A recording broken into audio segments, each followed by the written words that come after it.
Have you ever heard a positive breastfeeding story? No. No? Why not? I asked. One mother summed it up.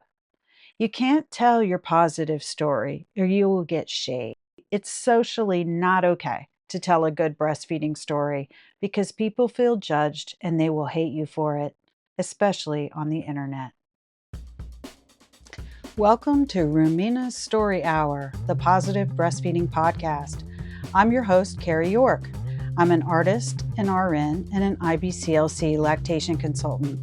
I'm the owner of Lactation Arts, LLC, a private practice and creative lactation advocacy company in the United States. Rumina is the Roman goddess of breastfeeding. She is said to protect nursing mothers and their infants. She is also known as the nourisher, she who brings in the milk and keeps it flowing in abundance. The name Rumina is derived from the root ruma, meaning breast. The fig tree, Ficus ruminalis, is her symbol.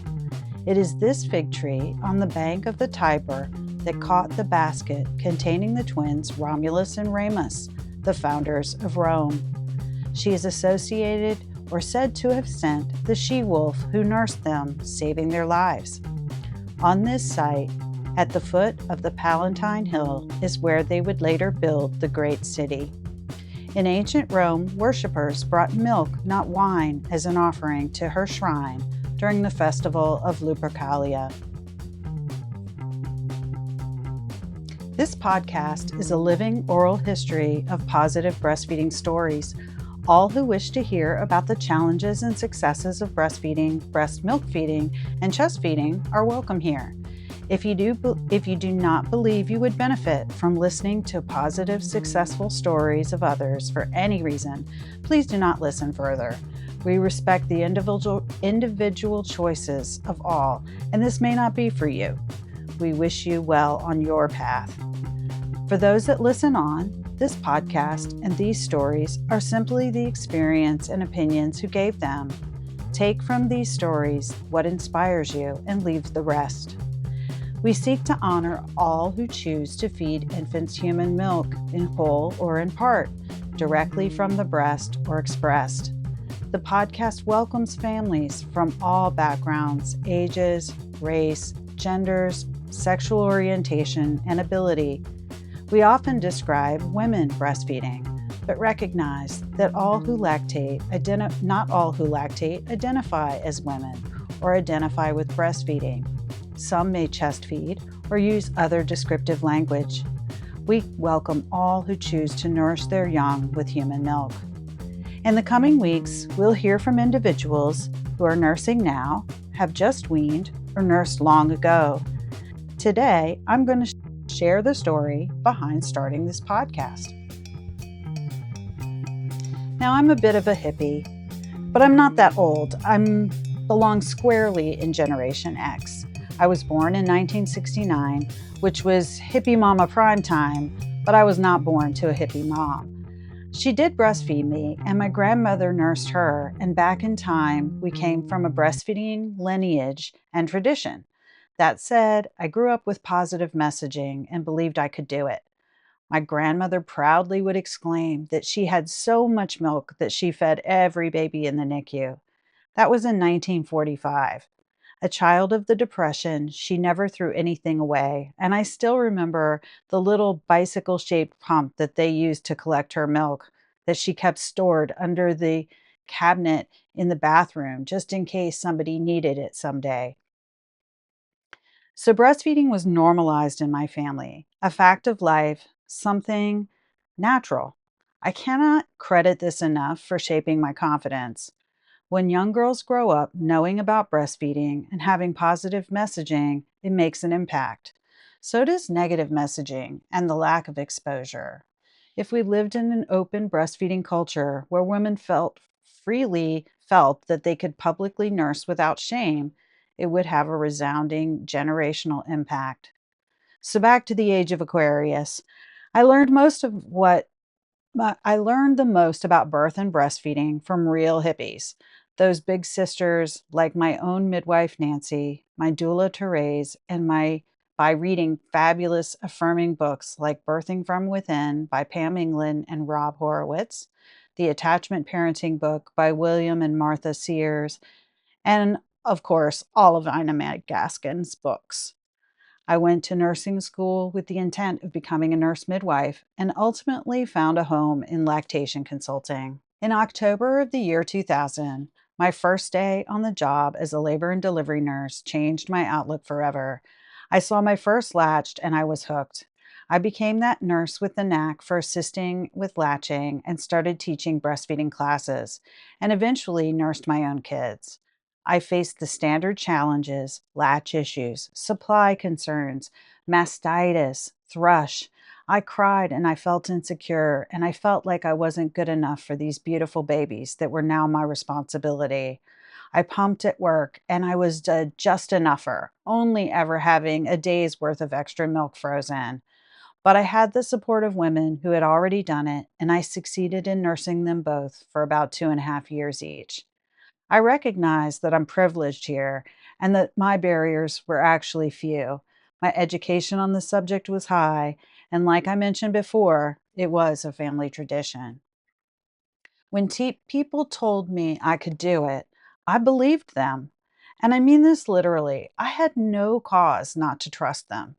I had no internet or mommy trend or online group or excessive formula company marketing knocking me off my game. Yes, they were handing it out like hotcakes and discharge formula bags at the hospital, but by that time, I was immune from their influence. I knew that women had nursed for hundreds of thousands of years, so of course I could. Was told it was going to be tough for the first 2 weeks, but that after that, it was going to be the easiest thing, and I was told I would love it. And I loved it. I mean, I loved it. It was magical and transformative and empowering and nurtured me as much as it nurtured the babes. I wanted everyone, yes, everyone, to have a chance at experiencing the bliss that comes with breastfeeding that I had experienced. I became an IBCLC in 2011 and I never looked back.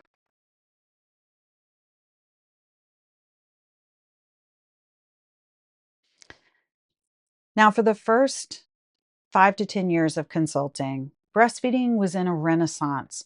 Rates of initiation, at least in the United States, were high, about 80 to 85% where I lived in Virginia. People were taking classes, joining support groups, staging nursing sit ins at restaurants. Public breastfeeding laws were changing. States were adopting laws protecting pumping moms at work.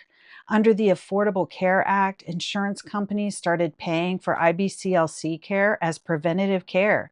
Hospitals were adopting the 10 steps to successful breastfeeding and becoming baby friendly, breastfeeding friendly spaces. Times were good, and it seemed we had really reclaimed the ancient knowledge of nursing and were discovering new scientific miracles about it every day. Then gradually, slowly, then it seemed rather quickly, there were some seismic shifts, breastfeeding backlash, and formula company driven campaigns that have taken root here in the United States. So let's talk about the internet.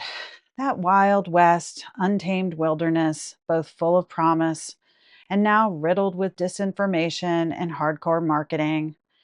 In a recent report from the World Health Organization, it was found that formula companies market to pregnant and new mothers 90 times a day.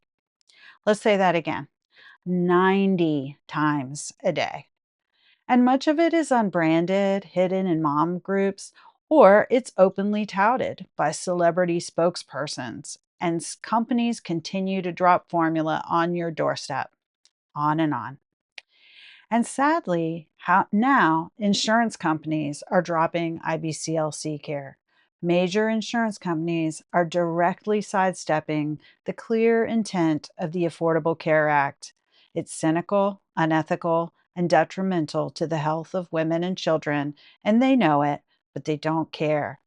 Women across the country are being denied insurance covered care by the same highly qualified health professionals that they had covered since the adoption of the Act. We might talk more about this in coming episodes, but I will leave it there for now. It's the fall of 2025, and I'm concerned that the culture has shifted or is shifting.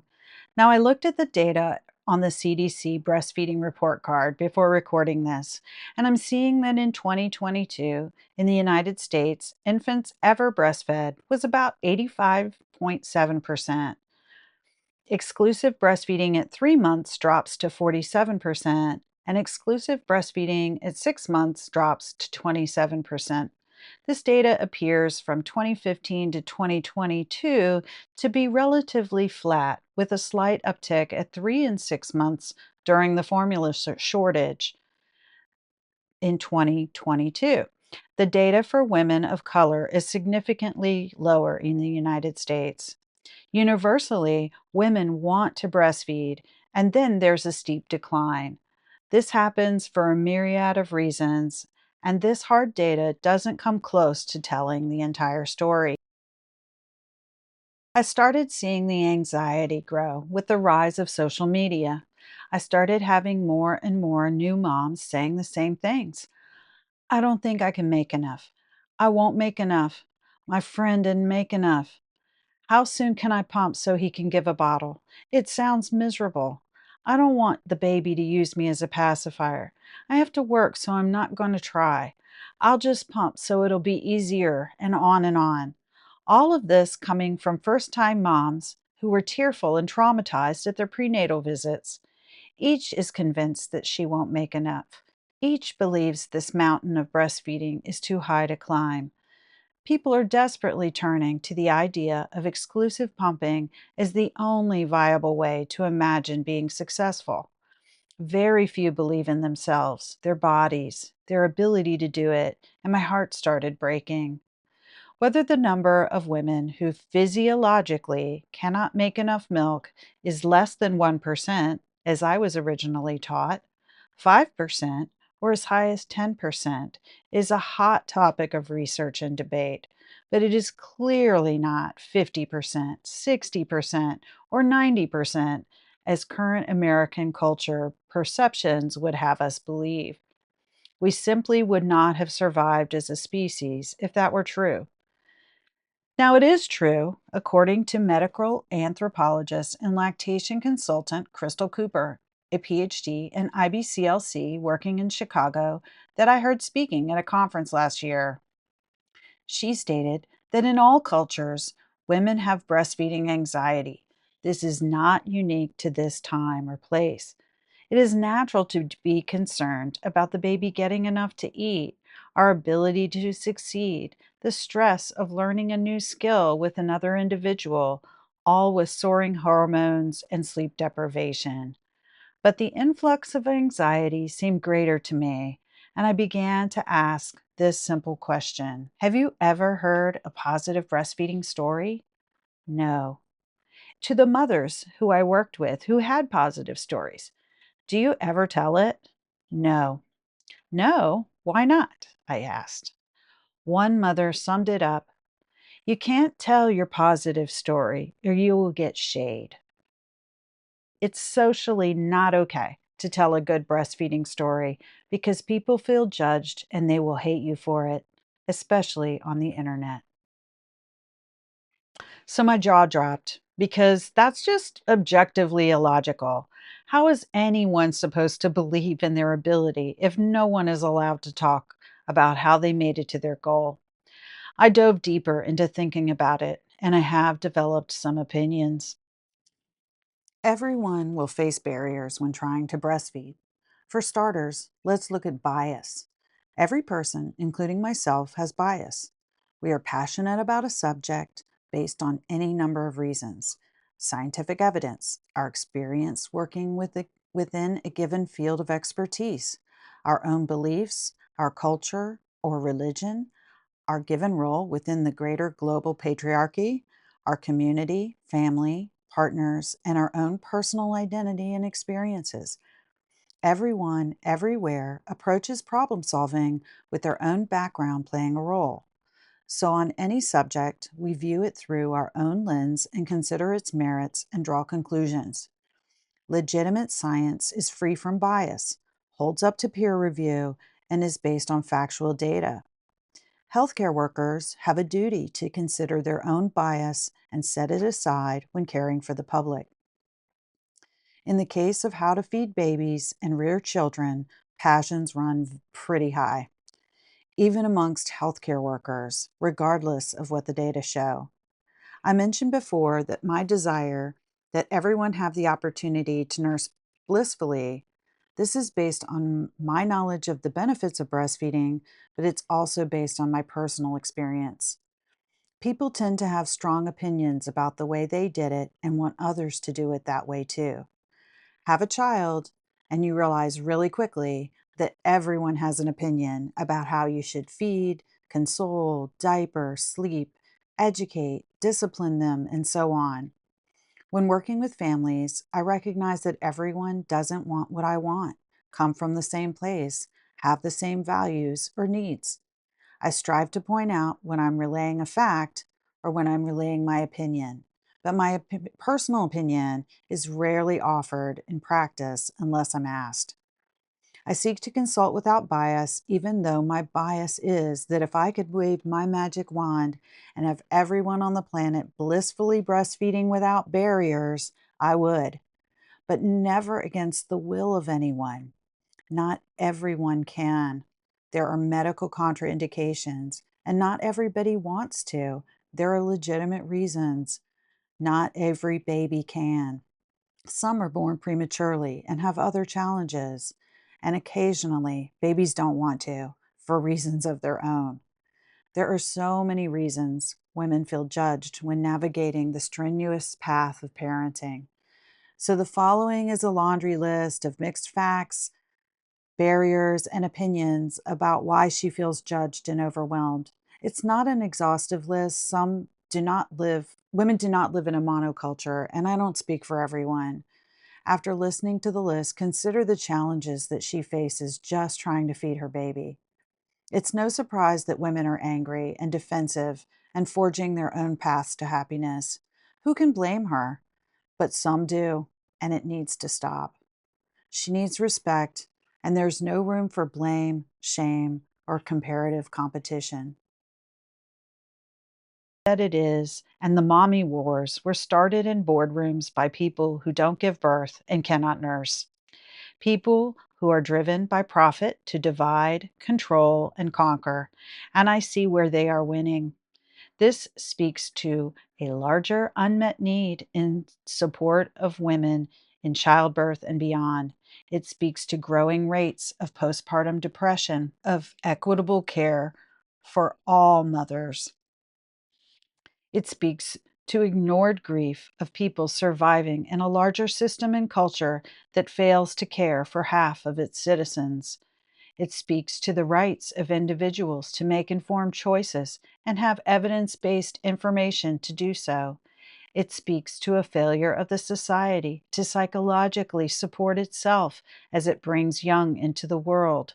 It speaks to women's rights to make choices and be respected for them, even when those choices would not be ours.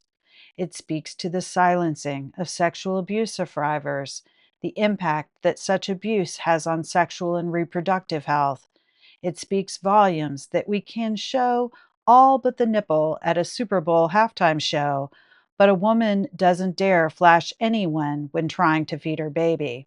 It speaks to the idea that anyone, anywhere, ever whipped it out in doing so. The language is violent and sexualized and weird. There are institutional barriers and food insecurity and systemic racism, political polarity, and a lack of health education. I have only scratched the surface here. I'm sure I've forgotten multiple other issues.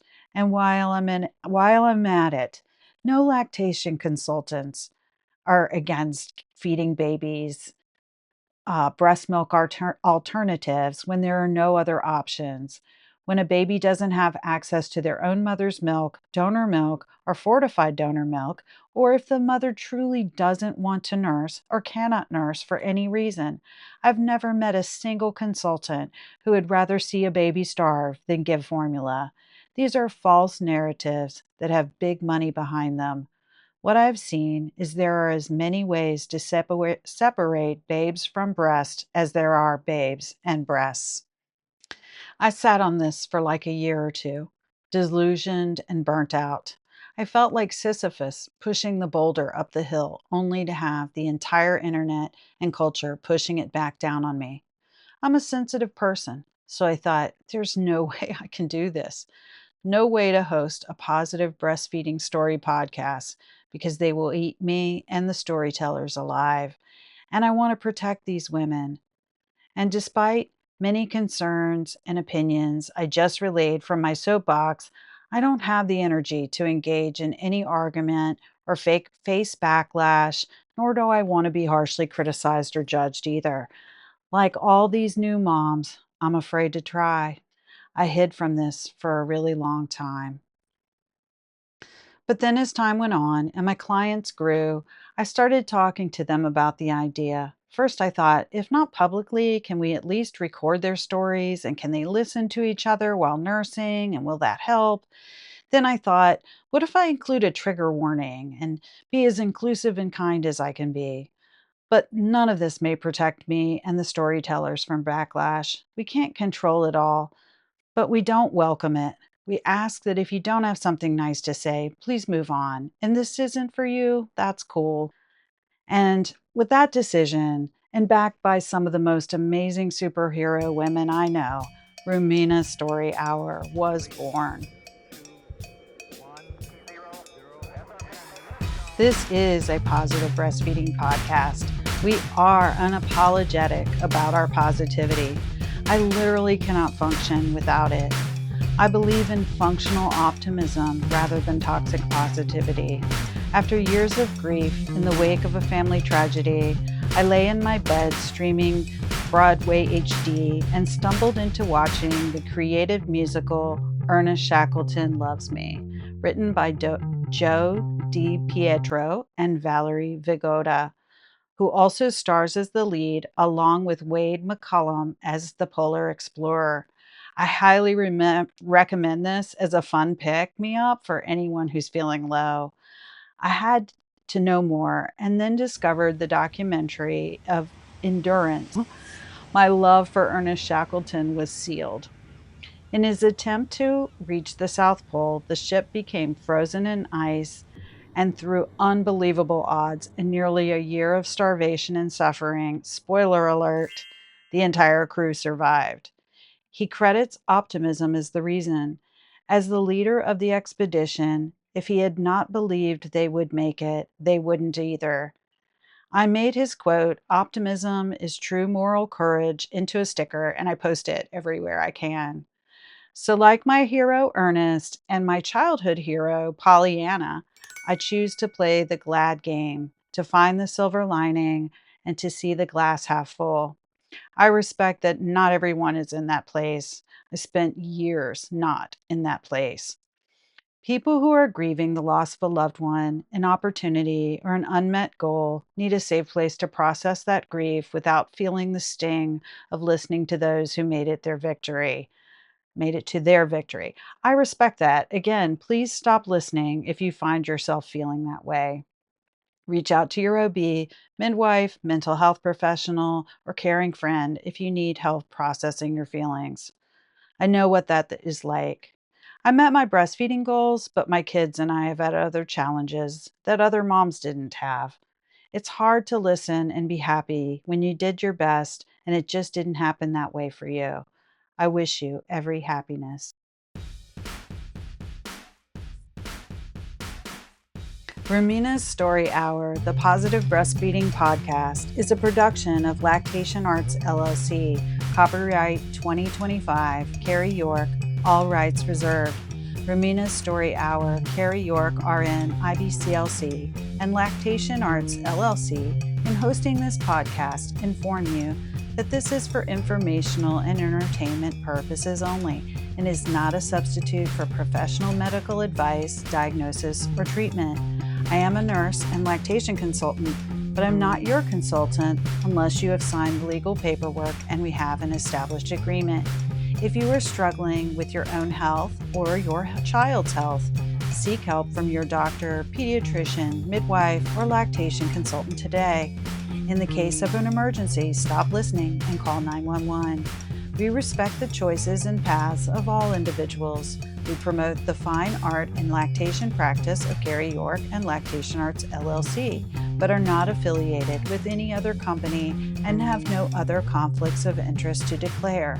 We are compliant with the WHO Code of Marketing Breast Milk Substitutes and do not take advertisements from companies who are code violators.